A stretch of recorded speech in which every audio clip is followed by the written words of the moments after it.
Starting off with MRO, we can see that prices are near a very important weekly support level of $7.25.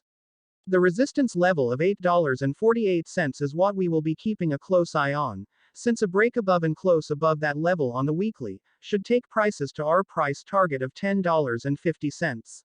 Shifting to the daily, prices bounced off a strong bullish trendline through a harami candlestick pattern. With $7.25 being strong weekly support, and added to the fact that there is a strong bullish trendline around that price, adds to the fact that this is a good buying area. Finally, on the 30 minutes, we can see that prices broke above the bearish trendline through a breakaway gap, which was certainly a good sign. However, the fact that the 5-day moving average was still declining caused prices to stall rather than trend higher. When we look at the two other stocks, we will see the difference between MRO and them in relation to the 30 minutes. The 5-day moving average is now flattening out, and if prices break above it, I expect it to act as better support. Now looking at OXY, prices did break below an important support level of $21.50.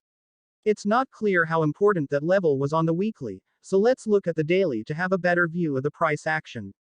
The black arrows on the daily shows that prices stalled over 7 sessions, trying to break above that level. Looking at the daily, this sends out a signal that prices might just retrace back to $19 before trending any higher.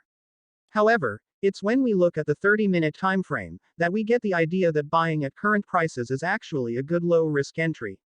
As you can see, prices broke above a bearish trendline on a breakaway gap, but not just that. We are also above a slightly rising 5-day moving average, which signals out that short-term price action is now favoring the bulls. The difference between OXY and MRO can be clearly seen here.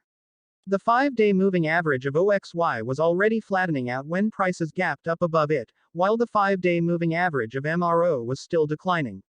Finally, we take a look at XOM. Prices of XOM is at a good support level on the weekly and is also justified through the next 2 timeframes we will be looking at.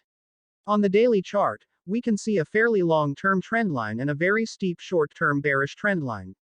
When we look at the fact that current prices are strong weekly support, we also have support from a strong bullish trendline, and also the fact that current prices are strong Fibonacci support levels, it all signals that prices are likely to break towards the upside.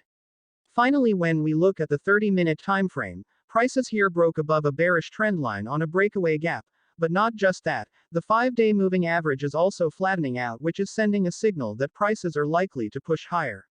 If you want to follow me for further updates, please feel free to follow me on Stocktwits at YT Trading Technical, and also please like and subscribe.